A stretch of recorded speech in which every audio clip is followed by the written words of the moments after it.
শীতকালীন সবজিগুলোর মধ্যে অন্যতম হলো মূলো। প্রাচীন আয়ুর্বেদ বইতে এর সম্পর্কে যেমন উল্লেখ আছে, তেমন ভারতের নানান জায়গায় নানা রূপে দেখা যায়, আবার নানাভাবে একে খাওয়াও হয়। মূলোর রচনা অনেক বলেছি, চলো এবার বানানো যাক শোল মূলো। শীতের রান্নায় এই রান্নার এক অন্যরকম মাহাত্ম্য আছে। মূলো ছোট আকারে, ধরে নাও মাছের ঝোলে দিতে হবে যেমন পছন্দ করো সেই মাপে কেটে নেব। জল গরম করে লবণ দিয়ে 5 মিনিট ধরে মূলোগুলো সিদ্ধ করে নেব। পাশাপাশি মাছগুলোকে লবণ আর হলুদ দিয়ে মেখে সরিয়ে রাখব। জল ঝরিয়ে সরিয়ে রেখে শুরু করব মাছ ভাজা পর্ব। মশলাদার মাছের পদ কিংবা হালকা মাছের ঝোল সবেতেই ব্যবহার করতে পারো সারফা কাচ্চি ঘানি মাস্টার্ড অয়েল। এই তেল স্বাদ আর স্বাস্থ্য দুয়েরই খেয়াল রাখে, তাই সারফা কাচ্চি ঘানি মাস্টার্ড অয়েল গরম করে মাছগুলো একে একে দিয়ে দাও। সোনালি করে ভেজে ভাজা মাছগুলো তুলে নেব।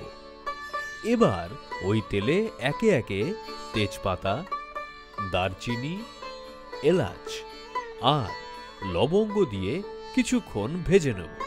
মশলা থেকে গন্ধ বেরোলে পেঁয়াজ বাটা দিয়ে কিছুক্ষণ রান্না করতে হবে। আদা বাটা, কাঁচা লঙ্কা দিয়ে কিছুক্ষণ মিশিয়ে নেব। পেঁয়াজের গন্ধও চলে গেলে মশলা দেওয়ার পালা। একে একে হলুদ গুঁড়ো, জিরে গুঁড়ো, ধনে গুঁড়ো আর অল্প জল দিয়ে কিছুক্ষণ রান্না করে নেব। স্বাদ মতো লবণ ছড়িয়ে হালকা আঁচে কিছুক্ষণ রান্না করব। এবার মূলো দেওয়ার পালা, তাই মূলোগুলো জ্বলে দিয়ে দেব।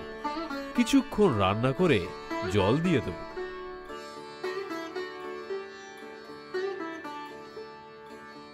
মূলো সিদ্ধ করার জন্য 5 মিনিট রান্না করে নেব।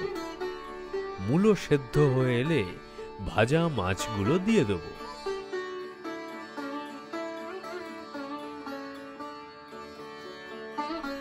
শোল মূলো শেষ করতে হবে ঘি আর গরম মশলা দিয়ে।